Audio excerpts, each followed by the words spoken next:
இந்த உம்மத்துடைய ஷிஃப்டிங் நடக்குது, பதவி பிரமாணம் நடக்குது. இந்த 170 வசனம் இது வரைக்கும் 140க்கு முன்னாடி வரைக்கும் பனி இஸ்ராயல்களை பத்தி எல்லாம் தொடர்ச்சியா பேசிட்டு இருந்தான். அதுக்கப்புறம் சில அட்வைஸ் வந்து அதுக்கப்புறம் ஷிஃப்டிங்கை பத்தி, கிப்லாவை பத்தி, இப்ராஹிம் நபியுடைய அந்த பதவியை பத்தி, அவரை ஏன் செலக்ட் பண்ண அதை பத்தி அதெல்லாம் எல்லாம் பேசிட்டு முஸ்லிம்களுடைய அந்த பதவி பிரமாணத்தையும் எல்லாம் செஞ்சு வச்சான். நீங்க நடுநிலை சமுதாயமா இருக்கணும், ஒரு பக்கம் மனிதர்கள், இன்னொரு பக்கம் அல்லாவுடைய செய்தி, நடுவுல உங்களை பார்த்து அல்லாவுடைய தீனை வந்து உலகம் கத்துக்கணும் அப்படிங்கறது அல்லாஹ் பதவி பிரமாணமா கொடுத்தான். அதோடைய ஒரு பகுதியா அல்லாஹ் கிப்லாவும் வந்து ஹரம மாத்தான். ஜெருசலம்ல இருந்த கிப்லா வந்து ஹரம்ல வந்து அல்லாஹ் மாத்தினான். இப்ப முஸ்லிம்களுக்கு வந்து ஒவ்வொரு ஆர்டரா இங்க இருந்து வரும், ஒவ்வொரு அட்வைஸா அல்லாஹ் வந்து முஸ்லிம்களை பார்த்து பண்றான். இதுக்கு முன்னாடி வந்து பனி இஸ்ராயல்களுக்கு அட்வைஸ் பண்ணான், இப்படி நடந்துக்குங்க, இப்படி நடந்துக்குங்க, இப்படி நடந்துக்குங்கன்ட்டு. முதல்ல அவங்களுக்கு டோஸ் விட்டானா, இப்போ அட்வைஸ் இவங்களுக்கு பண்றாங்க. இப்போ இவங்களுடைய ரியாக்ஷன் எப்படி இருக்கும்? அவங்க ஆல்ரெடி திட்டு வாங்கிட்டாங்களே, இப்படிலாம் இவங்க பண்ணாங்க அப்படின்னு இவங்க வந்து டபுள் கவனமா கேட்க ஆரம்பிச்சிட்டாங்க. அப்ப இவங்க கிட்ட வந்து ஒரு தடவை எல்லாமே புரிய வச்சா, இவங்க வரலாற்றுல என்ன பண்ணல, சஹாபாக்கள் பனி இஸ்ராயல்கள் பண்ண எந்த மிஸ்டேக்குமே இவங்க பண்ணவே இல்லை. அதே மாதிரி ஒண்ணு எல்லாம் பர்ஃபெக்டா இருந்தாங்க. இப்போ அல்லாஹ் வந்து ஒரு அட்வைஸ் பண்றான். இப்போ இந்த அட்வைஸ்ல இந்த 177வது வசனம், இந்த வசனம் வந்து ரொம்பவும் நமக்கு முக்கியமான ஒரு படிப்பினா. குர்ஆன்ல எல்லாமே முக்கியமானது, எல்லாமே படிப்பினை இருந்தது. சில வசனங்கள் எப்படி இருக்கும்னு பார்த்தோம்னா, சில வசனங்கள் வந்து பெரிய கருத்தை சுருக்கி ஒரே வசனத்துல சொல்லும். இப்ப இது வந்து குர்ஆனுடைய ஒட்டுமொத்த அந்த உபதேசத்தை அது வந்து சுருக்கமா ஒரு ஆயத்திலே அல்லாஹ் கொண்டு வரான். இது ரொம்ப வந்து பிரீஃபா பார்த்தோம்னா இது வந்து நிறைய விஷயங்கள் இதுல இருந்து புரியும். இதுல அல்லாஹ் என்ன சொல்றான் அப்படின்னா, நல்லவங்கன்னா யாரு? சிம்பிளா அல்லாஹ் என்ன சொல்றான், நல்லவங்கன்னா யாரு, நல்லதுன்னா எது, இப்படி சொல்றோம். இப்ப நல்லதுன்னா என்ன, நன்மைனா என்ன அப்படின்னு சொன்னோம்னா ஆளுக்கு ஒரு விளக்கம் எல்லாருமே சொல்லுவோம். நல்லதுன்னா என்னன்னு ஒரு ரோட்ல போறவன் கேள்வி பாரு, எனக்கு தெரியல, நல்லதுன்னா எது தெரியலன்னு சொல்லணும் சொல்லுவான். நல்லதுன்னா என்ன தெரியுங்களா, உண்மை பேசணும் அப்படிமா. அவனுக்கு தெரிஞ்ச நல்லது என்ன, அவ்வளவுதான். நல்லதுன்னா உண்மை பேசணும். அப்புறம் ஒரு இவர்கிட்ட கேட்டா, ஏழைகிட்ட கேட்டா நம்ம நல்லதுன்னு என்ன தெரியுமா, தர்மம் பண்ணணுமா. அது அவனுடைய மைண்ட் செட்டை வச்சு அவங்க பேசுவாங்க. இப்போ 4 பேருக்கு சோறு போடணும் அப்படிமா. சில பேர் சோறு போடுற கேரக்டர் இருக்கும், நம்ம பார்த்துருக்கோம். வெள்ளிக்கிழமை ஆச்சுன்னா கொண்டு போய் சோறு செஞ்சு கொடுப்பாங்க. அவங்களுக்கு என்ன மனசுக்கு ஒரு திருப்தி. ஏன் செய்யறேன்னு கேளு, என்ன சொல்லுவான், மனசு திருப்தி, என் மனசை திருப்திப்படுத்துறேன். இல்லைன்னா நீ அந்த சோறு கொடுக்கல என்ன ஆகும், மனசு விடாது. நீ வந்து நல்லவன் இல்ல, நீ நல்லவன் இல்லைன்னு மனசு கத்திட்டே இருக்கும். அப்ப மனசுக்கு வந்து முன்னாடி ஒரு வேலையை செஞ்சிட்டோம்னா என்ன ஆயிரும், நீ குட் பை அப்படின்னு சொல்லிட்டு மனசு வந்து சொல்லிடும். இப்போ இது மாதிரி ஆளாளுக்கு ஒரு வச்சிருக்கோம் நல்லதுக்குன்ட்டு. சில பேர் கேட்டா நம்ம நான் யாரை பார்த்தும் பொறாமப்பட மாட்டேன்மா. சில பேர் கேட்டா நம்ம நான் யாருக்கும் கெடுதல் பண்ண மாட்டேன், நான் யாருக்கும் எடுக்க மாட்டேன் அப்படிமா. நான் வந்து 4 பேரை படிக்க வச்சிருக்கேன், நல்லது செஞ்சேன். நான் 4 பேருக்கு ஸ்கூலுக்கு புக் வாங்கி கொடுத்து, நம்ம எல்லாமே இந்த கூத்து நடக்கும். இந்த இதுல இந்த எலெக்ஷன், இந்த ஸ்கூல் சீசன் ஸ்டார்ட் ஆச்சுன்னா பேனா கொடுக்கறது, புக்கு கொடுக்கறது, படிக்க முடியாதவங்களுக்கு கல்வி உதவித்தொகை கொடுக்கறது, இலவச கத்னா முகாம், இலவச ரத்த தானம் முகாம், எல்லாமே நடக்கும். என்ன நினைச்சிட்டு மனசு போய் நைட்டு போய் திருப்தியா இருப்பாங்க. வாழ்க்கையே அந்த ஒரு நன்மையே உங்களுக்கு வந்து பெரிய நன்மை செஞ்ச மாதிரி இருக்கும். சில பேருக்கு நன்மை என்ன, நிலநடுக்கம் வந்துருச்சு எங்கேயாவது அப்படின்னா அந்த இடத்துல போய் ஃபீல்டு ஒர்க் பண்ணும். இதெல்லாம் நல்லதுதான். அப்போ அந்த நல்லது இதெல்லாம் வந்து நான் வந்து மட்டன் தட்டில் இது குறை சொல்லலை, இது எல்லாமே செய்ய வேண்டிய விஷயம் தான். அப்போ இந்த இடத்துல வந்து நிலநடுக்கம் வந்தோன்னா ஒர்க் பண்ணுவாங்க. இப்போ சென்னையில் ஃப்ளட் வந்துச்சு, அந்த டைம்ல எல்லா ஊர்ல இருந்தும் கிளம்பி போனாங்க. சப்ளை டொனேஷனும் கிடைச்சாங்க, ஃபீல்டு ஒர்க் பண்றதுக்கு ஆட்களும் போனாங்க. புரியுது? அப்ப நல்லதுன்னு என்னன்னு கேட்டீங்கன்னா ஆளுக்கு ஒரு லிஸ்ட் நீட்டுவாங்க, நமக்கு தலையை சுத்திடும். அப்ப இதுல ஏதோ ஒண்ணுதான் ஒவ்வொன்றும் செஞ்சுட்டு நம்ம என்ன நினைச்சிருவோம், நல்லதுன்னு செஞ்சிருவோம். ஆனா உண்மையிலே அல்லாஹ்வுடைய பார்வைன்னு ஒண்ணு இருக்குல்ல, அது எவ்வளவு வெயிட் இருக்கு. அவன் சொல்றான் இதுதான் நல்லது அப்படின்ட்டு. அப்ப அவன் ஒரு இடத்துல இருந்து நல்லதுன்னு சொன்னா அதுதான் நமக்கு வந்து யூஸ்ஃபுல்லானது. அப்ப அவனுடைய லிஸ்ட்ல என்ன இருக்கு அப்படின்னு பாக்குறோம். அல்லாஹ் சொல்றான், நற்செயல் என்பது உங்களுடைய முகங்களை கிழக்கு நோக்கியோ மேற்கு நோக்கியோ திருப்புவதல்ல. நன்மைன்னா என்ன தெரியுமா, கிப்லாவை ஃபாலோ பண்றதுல இல்ல. ஏதோ இந்த பக்கம் நின்னா நன்மை, அந்த பக்கம் இது என்னது, எதுக்கு கிப்லாவை டார்கெட் பண்றான்? இவங்க யூதர்கள் வந்து அப்ஜெக்ஷன் பண்றாங்க, இந்த கிப்லா மாறிடுச்சு, இதுக்கு மேல வந்து நன்மை வந்து உங்களுக்கு எல்லாம் போயிருச்சு அப்படி இப்படின்னு சொல்லிட்டு பேசிட்டு இருக்கும் போது அவங்க என்ன சொல்றாங்க, அப்ப இது ஒரிஜினல் கிப்லானா பழைய கிப்லாவை ஃபாலோ பண்ணி நீங்க 16 மாசம் தொழுதீங்க இல்லையா, அப்ப அது என்னாச்சு, வேஸ்ட் ஆயிருச்சு, அப்போ நீங்க நன்மை போயிருச்சு அப்படின்னா அல்ல நாங்கடா, டேய் இதெல்லாம் ஒரு நன்மையே கிடையாதுடா, இது வந்து நான் வந்து ஏற்படுத்தின ஒரு சில ஃபார்மாலிட்டிஸ். இஸ்லாத்துல இது நன்மை இல்லைன்னா கிப்லாவை இல்லாம ஆப்போசிட்ல நம்ம தொழுவ ஆரம்பிச்சிடக்கூடாது. கிப்லா தான் ஃபாலோ பண்ணணும். கிப்லா ஃபாலோ பண்றதுல நன்மை இருக்கானா, நன்மை இருக்கு. ஆனா இது மட்டும் நன்மை இல்லை அப்படிங்கறத அல்லாஹ் சொல்றான். இந்த இடத்துல அல்லாஹ் என்ன சொல்றான், நற்செயல் என்பது உங்களுடைய முகங்களை கிழக்கு நோக்கியோ மேற்கு நோக்கியோ திருப்புவது அல்ல. இது மட்டும் நன்மை கிடையாது. மாறாக அல்லாஹ்வையும் இறுதி நாளையும் வானவர்களையும் வேதங்களையும் நபிமார்களையும் ஒருவன் முழுமையாக நம்புவது. அல்லாஹ் சொல்றான். அப்ப முதல்ல நம்பிக்கை எங்க இருந்து ஸ்டார்ட் ஆகுது அப்படின்னா ஈமான்ல இருந்து ஸ்டார்ட் ஆகுது. அப்ப முதல்ல நீ நல்லவன்னா ப்ரூஃப் பண்றது என்னன்னா உனக்கு ஈமான் இருக்குன்னு முதல்ல ப்ரூஃப் பண்ணு. அப்போ அந்த முதல் கண்டிஷன் என்ன, அல்லாஹ்வுக்காக. இப்ப நீ எந்த வேலை செஞ்சாலும் அல்லாஹ்வுக்காக இருக்கணும். ஏழைக்கு கொடுக்கணும், அல்லாவுக்காக இருக்கணும். நீ போய் ரத்த தானம் கொடுக்கணும், அமைப்புடைய பேர் வந்து நம்பர் 1 லிஸ்ட்ல வரணுங்கிறதுக்காக. நீ அந்த டிஷர்ட் போட்டு முன்னாடி போய் நின்று அதை வந்து நீ மீடியால போட்டோ எடுப்பாங்க, எல்லாரும் நினைப்பேன்னா மீடியால போட்டோ எடுப்பாங்க, அவங்க வந்து இதுல எடுப்பாங்க, டிவில வரும், நியூஸ் பேப்பர்ல வரும், ஆர்ப்பாட்டம் அந்த ஒரு இது பண்ணுவாங்க, பண்ணவொடனே போய் பேப்பர் போய் வாங்குவாங்க, அன்னைக்கு மாலை மலர் போய் வாங்குவாங்க. அவனுக்கு நல்லா தெரியும், மாலை மலர் கேமராமேன் அங்க நின்று இருந்தாரு, அவர் முன்னாடி நாம தான் முன்னாடி நின்று இருந்தோம், அந்த சிகப்பு சட்டை நான் தான். எது அந்த பெரிய கூட்டமா இருந்துச்சுன்னா ஒண்ணுமே தெரியாது, வெறும் கலர் தான், அந்த கலரை வச்சு கண்டுபிடிக்கும். அந்த 2வது கட்டம் போட்ட சட்டை, அந்த டிசைன், அந்த ஒயிட் ஷர்ட், அந்த மாதிரி. அப்போ அது வந்து இது கிடையாது, பர்பஸ் முதல்ல எல்லாம் கரெக்ட் பண்றாங்க. நல்லது எது கெட்டது எதுங்கிறது அப்புறம், முதல்ல யாருக்காக நீ நல்லது செய்யணும் முதல்ல அதை டிஃபைன் பண்ணு. அப்ப அல்லாஹ் நல்லது என்பது என்ன அப்படின்னா, முதல்ல அல்லாஹ்வை நம்பணும், இறுதி நாளை நம்பணும். அப்ப அல்லாஹ்வையும் மறுமையும் நம்பி நீ வேலை செய்யணும். முதல்ல அல்லாஹ் இங்க 2வது லிஸ்ட்ல என்ன கொண்டு வந்துட்டான், இறுதி நாள் கொண்டு வந்துட்டான். ஏன் நீ எந்த நல்லது செஞ்சாலும் அல்லாஹ்விடத்துல கூலி கிடைக்கும்னு நினைச்சு செய்யணும், அதுதான் உனக்கு வந்து அதுதான் உண்மையிலே நல்லது. இன்னைக்கு வந்து இது மாதிரி தான் இன்னைக்கு எல்லாரும் அந்த நல்லது செய்யறாங்களா? இந்த லிஸ்ட் இருக்கு, நல்லது செய்யற லிஸ்ட். இந்த லிஸ்ட் கேமரா இல்லைன்னா சில பேர் நல்லது செய்ய மாட்டாங்க. சில பேருக்கு வந்து இந்த கேமரா இருந்தா தான் நல்லது செய்யும். எம்ஜிஆர் கூட பாட்டுல வரும்ல, தெரு தெருவா கூட்டுவாரு, தெரு தெருவா குப்பையை கூட்டுவாரு, அதுல வந்து பொதுநலம் உண்டு, ஊரார் படம் பிடிக்க ஊரார் பார்த்து கொள்ள படம் பிடிப்பார், அதில் சுயநலம் உண்டு. தெரு தெருவா கூட்டுவாரு, பார்த்தா பொதுநல தொண்டு, பொதுநலமா தொண்டும்பாரு. ஆனா என்ன, அவர் கூட்டும் போது கேமரா இருக்கும். புரியுதா? இப்ப இன்னைக்கு நம்ம பார்த்தோம்ல, பதவியில நம்ம பிரதமர்கள், அமைச்சர்கள், இவங்க எல்லாம் பாத்தீங்கன்னா திடீர்னு ஒரு கிளவி வந்து தூக்கி விடுவாங்க. என்னன்னு பார்த்தா பக்கத்துல கேமராமேன் இருப்பாரு. திடீர்னு பார்த்தீங்கன்னா அந்த ரோட்ல ஒரு குப்பை இருந்துச்சு, பிரதமர் தன்னுடைய கைகளால் எடுத்தார் அப்படிமா. அவர் என்ன ரோட்ல போற எல்லா குப்பையும் எடுக்க மாட்டாரா? இல்ல, அந்த இடத்துல கேமராமேனை பார்த்தார், குப்பையை எடுத்தார். அப்போ முதல்ல வந்து உங்களுக்கு உண்மையிலே அந்த குப்பை உங்களுக்கு டிஸ்டர்பன்ஸ் இருந்துச்சுன்னா, இந்தியா இவ்வளவு அசிங்கமா இருப்பது யார் பொறுப்பு? இந்த டூரிஸ்ட் ஸ்பாட்ல அவ்வளவு குப்பை இருக்காது, யார் பொறுப்பு? அதுக்கு நிர்வாகம் நம்ம கையில தானே இருக்கு. குப்பை மேல உங்களுக்கு அவ்வளவு வெறுப்பு இருந்தா, சுத்தத்தின் மேல உங்களுக்கு அவ்வளவு பாசம் இருந்தா, எல்லாம் டிராமா. இன்னைக்கு வந்து அந்த நன்மையோட அசல் வேறு இல்லாம போச்சுன்னா எல்லாம் வேஸ்டா போயிருதா? அப்போ எங்க கோட்டை விட்டுருக்காங்க இவங்க எல்லாரும், புரியுதா? ஈமான் கேட்டா நாங்க ஈமான் நாங்க மனித குலத்துக்கு சேவை ஆற்ற போறோம். ஈமான் இல்லைன்னா சேவை செய்ய முடியாது. அப்ப ஈமான் இருந்த ஒரு கூட்டம் வரலாற்றுல சேவை செஞ்சது யாரு? உமர் ரலியல்லாஹு. அவங்க எப்படி செஞ்சாங்க எடுத்து பாருங்க, அதை எடுத்து பாருங்க. அவங்களோட நீங்க இன்னைக்கும் மோத முடியல, நாளைக்கும் மோத முடியாது, எந்த காலத்திலும் நீங்க மோத முடியும்.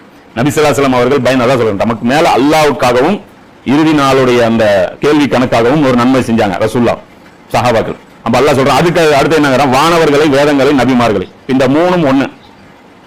வானவர்கள் அந்த நல்லது எதுன்ட்டு வானவர்கள்ட்ட அல்லாஹ் சொல்லுவான், இறுதி நாளுக்காக நீங்க என்னெல்லாம் செய்யணும்ட்டு அல்லாஹ்வையும் இறுதி நாளையும் பற்றி வானவர்கள்ட்ட சொல்லுவான். எந்த வழியில சொல்லுவான்? வேதம் மூலமா சொல்லுவான். வானவர்கள் கையில வச்சிருக்கிறது வேதம், கொண்டு வந்து கொடுக்கிற ஆளு நபி. இந்த மூணையும் அடுத்த அட்டாச்மெண்ட்ல நம்ம நம்பினா தான் மறுமை நாளுக்காக நம்ம வேலையை செய்ய முடியும். இப்ப உதாரணத்துக்கு அல்லாஹ்வுக்காக நான் நல்லது செய்யறேன், நான் மறுமை நாளுக்காக செய்யறேன், என்ன செய்ய போறேன், என் இஷ்டம் எது வேணாலும் செய்வேன். அப்போ புரியுதா? அப்ப அடுத்த பிரச்சனை வந்துடும். அப்ப நல்லதுன்னு கிறுக்குத்தனமா என்னென்னமோ செய்ய ஆரம்பிச்சிருவோம். மொத்த காசு எடுத்து ஏழைக்கு சோறு கொடுக்கறதுல வச்சுட்டுருவோம். அந்த இடத்துல வேற விஷயத்த எதன் பக்கம் போக்கஸ் வேற இடத்துல பண்ணுமோ அதை பண்ண மாட்டோம். அப்போ அல்லாஹ்வுடைய வழிகாட்டுதல் வேணும். அப்ப அந்த வழிகாட்டுதல் வேணும்னா இந்த 3 சோர்ஸ், ரசூல், மலக்குகள்கிட்ட வர்ற கிதாப், இந்த மூணையும் வந்து நம்ம நம்பணும். இப்ப இதை நம்பல அப்படின்னா இந்த புக்கு நீ உண்மையான புக்குன்னு நம்ப மாட்டேன். இவ்வளவு மரியாதை கொடுத்து நீயும் நானும் உட்காந்து இந்த புக்கை நம்ம பார்க்க மாட்டோம். மலக்கு மேல நம்பிக்கை என்ன கொடுப்பான்? ஒருவேளை மலக்கு கொண்டாந்து கொடுத்தது தப்பான புக்கா இருக்குமோ, முடிஞ்சு போச்சு, ஈமான் உனக்கு மொத்தம் உனக்கு இஸ்லாம் காலி ஆயிடுச்சு. அப்ப நபி மேல சந்தேகம் வந்தாலும் அவுட்டு, மலக்கு மேல சந்தேகம் வந்தாலும் அவுட்டு, கிதாபு மேல சந்தேகம் வந்தாலும் அவுட்டு. அப்ப இந்த மூணுமே நீ தெளிவா வந்து நம்பணும் அப்படின்னு அல்லாஹ் சொல்றான். மேலும் அல்லாஹ்வின் மீதுள்ள நேசத்தின் காரணமாக தமக்கு விருப்பமான பொருளை உறவினர்களுக்கும், அனாதைகளுக்கும், வறியவர்களுக்கும், வழிப்போக்கர்களுக்கும், யாசிப்போருக்கும், அடிமைகளை மீட்பதற்கும் வழங்குவது. இப்ப அல்லாஹ் அடுத்தது என்ன கொண்டு வந்துட்டான்? நன்மைன்னு என்னன்னு கத்துக் கொடுக்குறான். முதல் நன்மை என்ன? ஈமானு.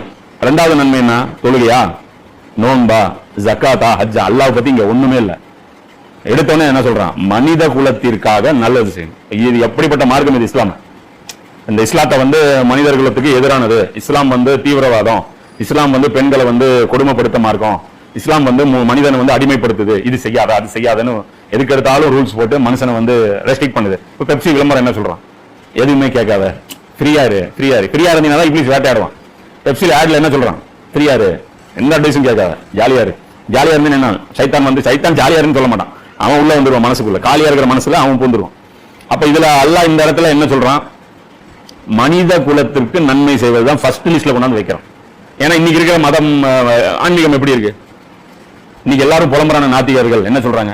எங்க கொண்டு போய் கோயில்ல பால் கொடுக்குறேன், தர்கால கொண்டு போய் இவ்வளவு பெரிய எண்ணெய் ஊத்துற, அதை பண்ற, இதை பண்ற, கோயில் உண்டியில காசை போடுற, தர்கா உண்டியில காசை போடுற, உன் தம்பி ஏழையா இருக்கான், உன் தம்பி பொண்டாட்டி செத்துட்டா, அவங்க வீட்டு வாடகை எவ்வளவுன்னு உனக்கு தெரியுமா? அவங்க வீட்டுல நேற்று வரைக்கும் சாப்பிட்டு இருந்தாங்க, மவுத்துக்கு போனேன், ஒரு நாள் போனேன், நின்ன வந்த, அதுக்கப்புறம் அந்த ஃபேமிலி எப்படி ரன் ஆச்சுன்னு பாத்தியா? அது கேட்டியா? கேட்கல. ஆனா என்ன பண்ற? ஹரமுக்கு என்ன பண்ற? 1,50,000 ரூபா ரம்ஜான்ல போய் முதல் சஃப்ல நின்று உம்ரா போய் செய்யற, அங்க போய் உட்கார்ற, ஈத்திகாஃப் உட்கார்ற, அந்த 1,50,000 ரூபா கொடுத்தீங்கன்னா அந்த குடும்பம் 2 வருஷத்துக்கு சாப்பிடும். எது நன்மை? அல்லாஹ் எங்க கொண்டு போய் வச்சிருக்க நன்மை? இப்போ அல்லாஹ் நன்மைன்னா என்னன்னு சொல்ற? இதுதான் புரியுதா? குர்ஆன் நம்ம பார்த்து வேலை செஞ்சா உலகமே வேற மாதிரி இருக்கும். அப்ப அல்லாஹ்வுக்கு என்ன பிடிக்கும் நீங்க லிஸ்ட் போட்டான்ல, நம்ம என்ன பண்றோம்? என்ன பிரச்சனை அப்படின்னா நம்ம அல்லாஹ்வுக்காக நன்மை செய்யற ஆள் கிடையாது. அல்லாஹ்வுக்காக செய்யறதுதான் இதான் லிஸ்ட். ஃபர்ஸ்ட் நன்மை எது? மனித குலத்திற்கு நன்மை செய்யறது. அப்ப அல்லாஹ் என்ன சொல்றான்? தமக்கு அல்லாஹ்வின் மீது உள்ள நேசத்தின் காரணமாக தமக்கு விருப்பமான பொருளை உறவினர்களுக்கு, அப்ப இந்த தர்மத்துல பணம் பொருளாதாரம் கொடுக்கணுங்கிறான். என்ன பொருளாதாரம் கொடுக்கணுங்கிறான்? யாருக்கு கொடுக்கணுங்கிறான்? உறவினர்களுக்கு. இதுதான் இருக்கிறதுலே கஷ்டம். உறவினர்களுக்கு யாருமே கொடுக்க மாட்டாங்க, உறவினர்களுக்கு கடன் தர மாட்டாங்க, உறவினர்களுக்கு தர்மமும் பண்ண மாட்டாங்க. ஏன்னா உறவினர்கள் தேங்க்ஸ் சொல்ல மாட்டாங்க, உறவினர்கள் பெருமையா சொல்ல மாட்டாங்க. 4 பேர் முன்னாடி இந்த உறவினர்கிட்ட நான் காசு வாங்கினேன், நான் போட்டிருக்கிற இந்த சட்டை இவர் தான் கொடுத்தாருன்னு சொல்ல மாட்டான். நான் என் குழந்தைக்கு இவங்க தான், இவர் தான் மாசம் மாசம் எங்க வீட்டுக்கு சாப்பாடு கொடுக்குறாருன்னு உறவினர் யாரும் சொல்ல மாட்டான். ஏன்னா அது அவங்களுக்கு அவமானமா இருக்கும். ஏன்னா உறவினர்னா என்ன நினைப்பான்? சமம்னு நினைப்பான், அப்படிதான் நினைப்பான். ஒரே ஃபேமிலி, நம்மளாம் ஒரே ரத்தம், நம்மளும் ஒரே ரத்தம் நினைப்பான். அப்ப அதனால எவ்வளவு பெரிய பணக்காரனா இருந்தாலும் அவன் தோல்ல கையை போட்டு பேசுவான் உறவினர். அதானே டாக்டர்னா என்ன பண்ணுவோம்? எல்லாரும் வருவான், டாக்டர் வராரு, டாக்டர் போறாரு, எம்எல்ஏ வராரு, எம்எல்ஏ போறார், எல்லாம் அப்படி பேசுவான். எம்எல்ஏ கூட ஒரு தம்பி இருப்பான், எம்எல்ஏ தம்பி இருப்பான்.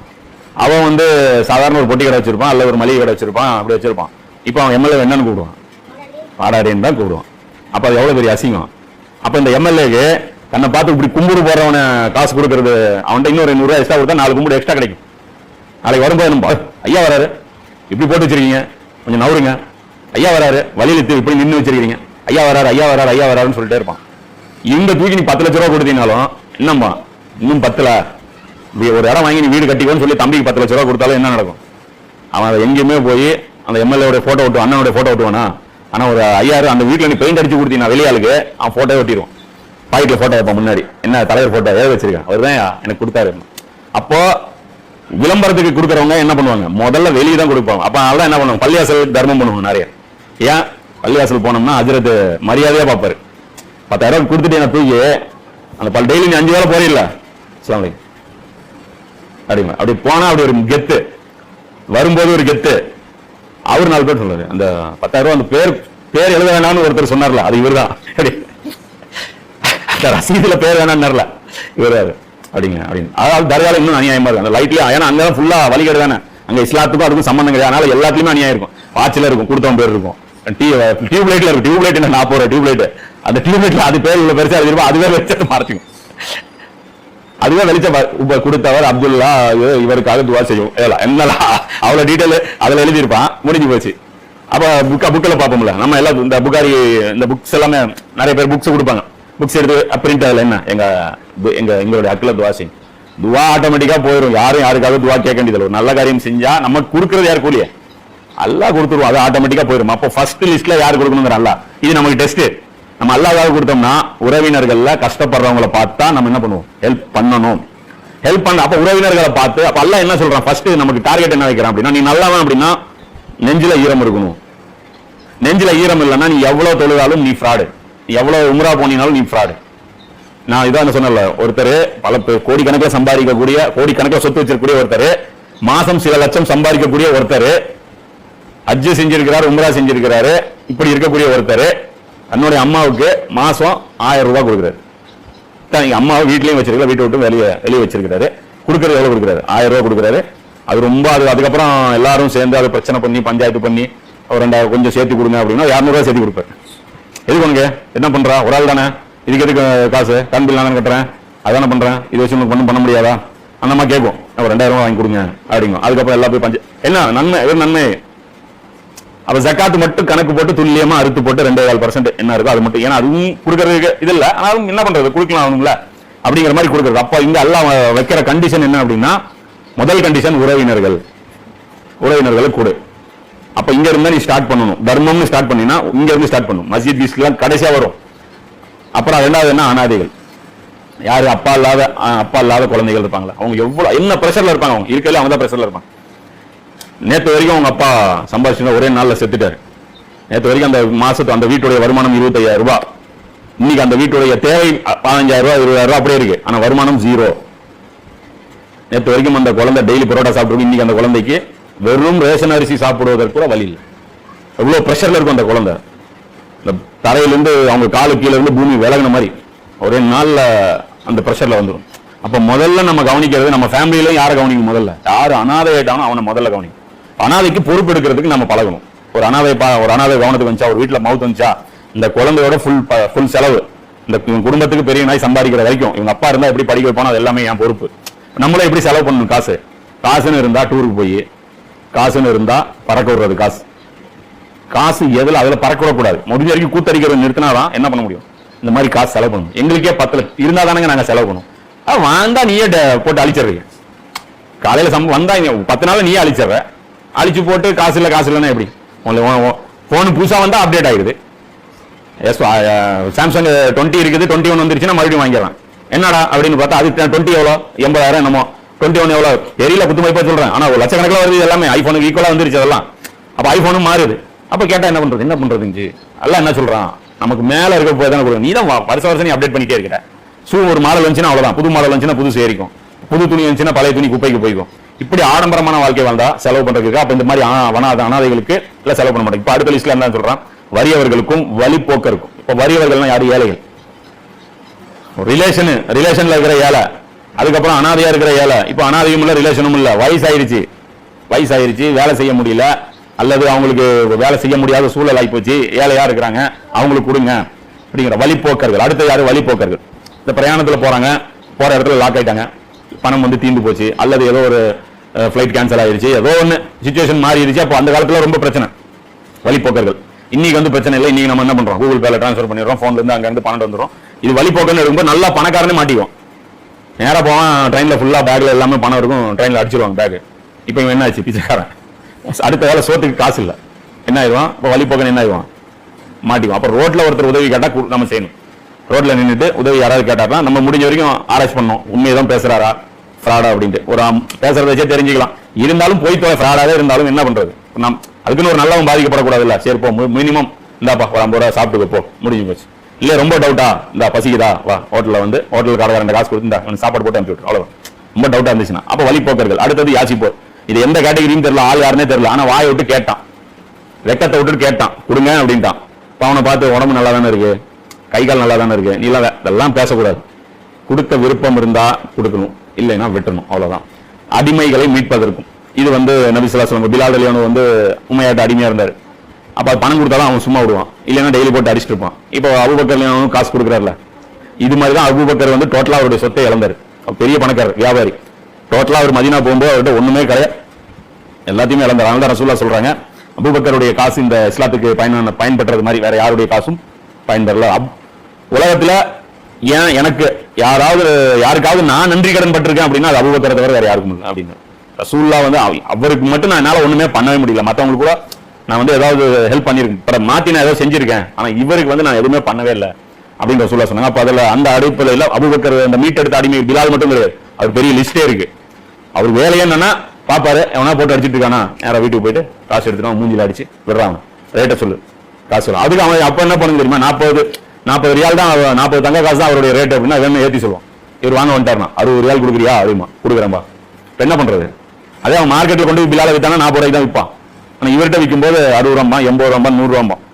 அப்ப இதுல முதல்ல எல்லாம் என்ன சொல்றான்? இது எல்லாமே மனிதர்களா, உயிருள்ளவர்களா, இவங்களுக்கு முதல்ல நல்ல சேவை. இங்க என்ன கான்செப்ட்? இன்னைக்கு மத்த மதங்கள்ல இருக்கட்டும், நீங்க ஆன்மீகத்தை பார்த்து நாத்தியர்கள் எழுப்புற கேள்வி என்னடா மோசமான ஆன்மீகம், மனுஷனை பத்தி மனுஷனை நினைங்கடா அப்படிங்கிறான். ஏன்னா எங்க ஆன்மீகம், இஸ்லாத்துடைய ஆன்மீகம் என்ன? ஆன்மீகமே மனுஷனுக்கு உதவி செய்யறது தான். அப்ப அதனால வந்து அல்லாஹ் வந்து இப்படி கேட்டகரைஸ் பண்றான். அடுத்த லிஸ்ட்ல அல்லாஹ் கொண்டு வரான், மேலும் தொழுகையை நிலைநாட்டி ஜக்காத்தை கொடுத்து வருவதுமே நற்செயலாகும். இப்ப இந்த இடத்துல அல்லாஹ் வந்து தொழுகை கொண்டு போய் என்ன பண்றான்? நன்மையோட வரிசையில பின்னாடி ஆக்கிட்டான். ஏன்னா முதல் டிமாண்ட் அல்லாஹ் வைக்கல, முதல்ல நீங்க நல்லா இருங்கடா, அது போதும் எனக்கு. அப்ப தொழுகை ஏன் அல்லாஹ் கொண்டு வரான் அப்படின்னா, தொழுகையும் இந்த ஜக்காத்தும் கொடுக்காத வரை மேல சொன்ன எந்த நன்மையும் செய்ய முடியாது. புரியுதா? அல்லாஹ்வுக்காக நன்மை செய்ய சொல்றானா? புரியுதா? நீ ஈமான் கொள்ளும் போது 5 வயசுல நீ ஈமான் கொள்ற, இல்ல 10 வயசுல ஈமான் கொள்றன்னு வச்சுக்கோ, அன்னைக்கு வந்து நீ நினைச்சிருவ அல்லாஹ்வுக்காக நான் நன்மை செய்யறேன். 2 வருஷம் கழிச்சு அல்லாஹ் ஞாபகம் வச்சிருப்பியா? மறந்துடுவேன், 10 நாள்ல மறந்துடுவேன். இப்ப நீ ரம்ஜான் போய் நம்மளால எவ்வளவு நாள் ஆச்சு? 20 நாள் ஆச்சு. இப்ப அல்லாஹ் யாராவது ஞாபகம் வச்சிருக்காங்களா? யாராவது பயான் கூப்பிட்டா வருவாங்களா?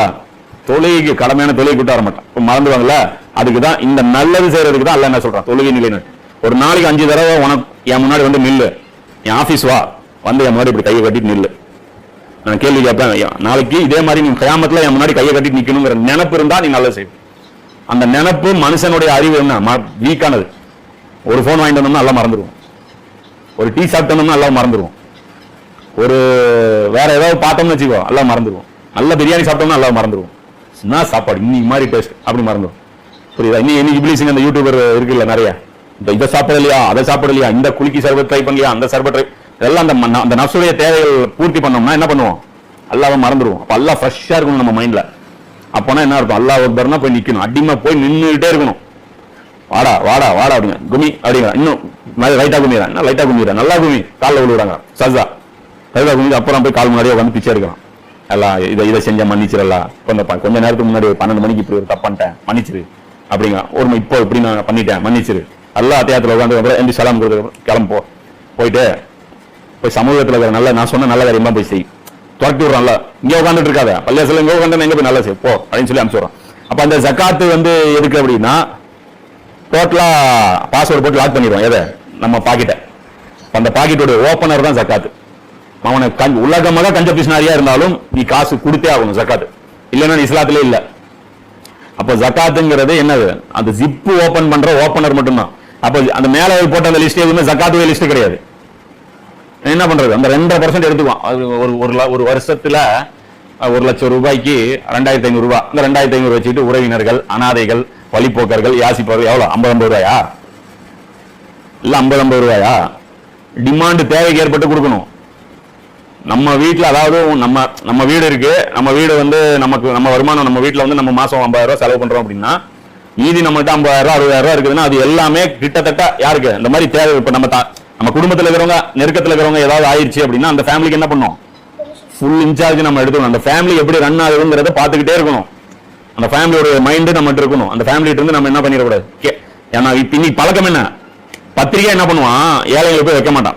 ஏன்னா அவன் கூட சகவாசம் வச்சுட்டோம்னா எப்ப இருந்தாலும் அவன் நிப்பான், நின்று காசு கொடுப்பான். அதனால எதுக்கு தொந்தரவு, அவங்க பக்கத்திலேயே நம்ம போகக்கூடாதுன்னு ஆயிரும். அப்ப இதுல ரசூலா என்ன சொல்றாங்க, ஜகாத்தை பொறுத்த வரைக்கும் நிச்சயமாக செல்வங்களில் ஜகாத் அல்லாத கடமைகளும் உண்டு என்று நபி ஸல்லல்லாஹு அலைஹி வஸல்லம் அவர்கள் கூறினார்கள். ஜகாத் இல்லாத கடமையும் செல்வத்தில் இருக்கு. புரியுதா? அந்த லிஸ்ட்ல இதெல்லாமே வரும். அப்ப அடுத்த அந்த ஆயத்துல எல்லாம் சொல்றான், மேலும் வாக்குறுதி அளித்தால் தம் வாக்குறுதிகளை நிறைவேற்றுபவர்களும். இப்ப அடுத்தது நல்லவங்கன்னா யாரு தெரியுமா, கொடுத்த வாக்குறுதியை நிறைவேற்றுவாங்க. அப்ப கொடுத்த வாக்குறுதினா எந்த வாக்குறுதி, ஆஜுக்கு நாளைக்கு நீ சாக்லேட் வாங்கி கொடுக்குறேன் அந்த வாக்குறுதியா, இல்ல இந்த ஜூஸ்ல பாதி உனக்கு கொடுக்குறேன் குடிச்சிட்டு அப்படின்னு சொல்றீங்க அந்த வாக்குறுதியா, இந்த வாக்குறுதி? எல்லா வாக்குறுதியுமே இது மாதிரி சில்லற வாக்குறுதியை ஏற்படுத்தி அதுல முதற்கொண்டு பெரிய வாக்குறுதி கொடுத்த ஒரு வாக்குறுதியும் என்ன பண்ணக்கூடாது, மீறக்கூடாது. புரியுதா? நாளை இருந்து சாப்பிட மாட்டேன் அப்படின்னா சாப்பிடக்கூடாது. புரியுதா? சர்க்கரை எடுத்து சாப்பிட மாட்டேன் சொல்றீங்க, அடிக்கும் போது தப்பிக்கிறதுக்கு மட்டும் சொல்றது கிடையாது. அது சொன்ன மாதிரி நடக்கும். இது மாதிரி நடக்கும். அதே மாதிரி தொழிலாளி இது எல்லாத்தோட டாப் வாக்குறுதி எது, அல்லாவுக்கு நாம கொடுத்த வாக்குறுதி என்ன, அவன் பேச்சு கேட்டு நடப்போம். குர்ஆன்ல நம்ம கொடுக்குறோம். கலிமாவுடைய டீலிங் என்ன, அல்லாவுடைய பேச்சு கேட்டு நடக்கிறது. இது நம்ம செய்யணும். அது இல்லாம ஏகப்பட்ட வாக்குறுதிகள் குர்ஆனுடைய வாக்குறுதிகள் இருக்கு. அவங்ககிட்ட வாங்கினல மலையை தூக்கி எல்லாம் வாக்குறுதி வாங்கினல, அதுதான் இப்ப நம்ம கிட்ட கேட்கறான். மலையை தூக்கல எல்லாம் என்ன சொல்றான், வாக்குறுதி அளித்தால் தம் வாக்குறுதியை நிறைவேற்றுபவர்கள். நபி ஸல்லல்லாஹு அலைஹி வஸல்லம் சஹாபாக்கள் வாக்குறுதி கொடுத்தாங்க. என்ன வாக்குறுதி கொடுத்தாங்க, நாங்க எங்களுக்கு பிடிச்ச ஆர்டர் நீங்க போட்டாலும், எங்களுக்கு பிடிக்காத ஆர்டர் போட்டாலும், நாங்க ஏழையா இருக்கும் எங்க கிட்ட காசு இருக்கும் போது கேட்டாலும், எங்க கிட்ட காசு இல்லாத போ நீங்க கேட்டாலும், எங்க உடம்பு நல்லா இருக்கும் போது நீங்க சொன்னாலும், எங்க உடம்பு நோய்வாய்ப்பட்டு இருக்கும் போது நீங்க சொன்னாலும், உங்களுக்கு நாங்கள் கட்டுப்பட்டு நடப்போம். எங்கள் உயிரை விட உங்களுடைய உயிரை பெருசா நினைப்போம். இது நபி ஸல்லல்லாஹு அலைஹி வஸல்லம் அவங்களுக்கு கொடுத்த வாக்குறுதி. அபூபக்கர், உமர், முஹாஜிர்கள் எல்லாருமே இந்த வாக்குறுதி கொடுத்திருக்காங்க. அதே மாதிரி அன்சாரிகள் அக்கபாவுடைய உடன்படிக்கைன்னு சொல்லி வரும். அந்த வாக்குறுதி பையத் எல்லாருமே நபி ஸல்லல்லாஹு அலைஹி வஸல்லம் செஞ்சாங்க. என்ன சொன்னாங்க, மதீனா கூட்டு போகும்போது உங்க உயிரை எங்க உயிரை விட அதிகமா வச்சு காப்பாத்துவோம். நபி ஸல்லல்லாஹு அலைஹி வஸல்லம் உயிருக்கு ஆபத்து எப்போ, ஓது போர்ல 70 பேர் கொல்லப்பட்டாங்க. அதுல கிட்டத்தட்ட 50க்கும் மேற்பட்டவர்கள் யாரு, அன்சாரிகள். கொடுத்த வாக்குறுதியை ப்ரூஃப் பண்ணாங்க. இதுதான் வாக்குறுதி. நம்ம கொடுத்த வாக்குறுதியை நிறைவேற்றணும். இது மாதிரி அல்லாஹ்வுடைய தீனுக்காக ஒரு வாக்குறுதி இருக்கு. என்ன, உலக மக்களுக்கு சாட்சி சொல்லணும். நீ குரலா இவங்களுக்கு நான் காட்டுறேன், இது வாக்குறுதி. புரியுதா? அல்லாவுடைய ஹிதாயத்தை நீ கொடு, இந்த உலக மக்களுக்கு நான் வாழ்ந்து காட்டுறேன் அப்படிங்கிறது ஒரு வாக்குறுதி. இன்னைக்கு இந்த சமுதாயம் இந்த வாக்குறுதி என்ன பண்ணிச்சு, தூக்கி முதுகு பின்னாடி போட்டுருச்சு. அதனால கேவலப்படுத்துறான் நம்மள. இன்னைக்கு நம்மளை கேவலப்படுத்துற கேரளா ஸ்டோரின்னு ஒரு படம், எல்லாரும் ஐயோ ஐயோ ஐயோ அம்மா அம்மா அம்மான்றாங்க. இன்னும் வரும். இதுக்காக நம்ம மறுபடியும் நம்ம கத்துனா இவன் விட்டுருவான படம் எடுக்கிறது, நம்மளை அசிங்கப்படுத்துறது. உண்மையிலே அந்த படத்தை எடுத்தது யாரு, டைரக்டர் இவங்களாம். இது அல்லாவுடைய ஒரு அசாபு நமக்கு. இது அல்ல நம்மளை அசிங்கப்படுத்துறோம். இப்பதான் ஒரு படம் எடுத்தான் புர்கான்ட்டு, அடுத்து இப்போ பரானா இன்னைக்கு என்னமோ ரிலீஸ், இன்னைக்கா அதுக்கு வாரமா ரிலீஸ் பரானான்ட்டு. அடுத்து இது ரெண்டு தான் பிரச்சனை. இது ரெண்டோட ஸ்பெஷல் ஐட்டமா அதாகி போச்சு. எது கேரளா ஸ்டோரி இதை விட தான் போயிருச்சு. இன்னும் எடுப்பான், லைன் எடுப்பான், விட மாட்டான் நம்மள. எதுக்கு இதெல்லாம் வாக்குறுதி. அதே மாதிரி இந்த உலகமே எதுல இயங்குது, வாக்குறுதியில தான் இயங்குது. ஒரு கடைக்கு போற ஒரு பொருள் வாங்குறோம், அது என்னது, வாக்குறுதி. இது எவ்வளவுங்க, 1 லிட்டர் பால் எவ்வளவுங்க, 15 ரூபா. சரிங்க கொடுங்க, 1 லிட்டர் பால் கொடுங்க. அப்ப நான் கொடுங்கன்னா அர்த்தம் என்ன, 15 ரூபா நான் கொடுக்குறேன், அது வாக்குறுதி. அவன் என்ன 1 லிட்டர் பால் நான் கொடுக்குறேங்க, வாக்குறுதி. இப்ப 15 ரூபால நீ 14 ரூபா கொடுத்து ஏமாத்தினீங்கன்னா நீ ஃப்ராடு. 1 லிட்டர் பால் அவன் 50 மில்லி எடுத்தானா அவன் ஃப்ராடு. இப்ப இந்த வாக்குறுதியில இதெல்லாம் வரும்.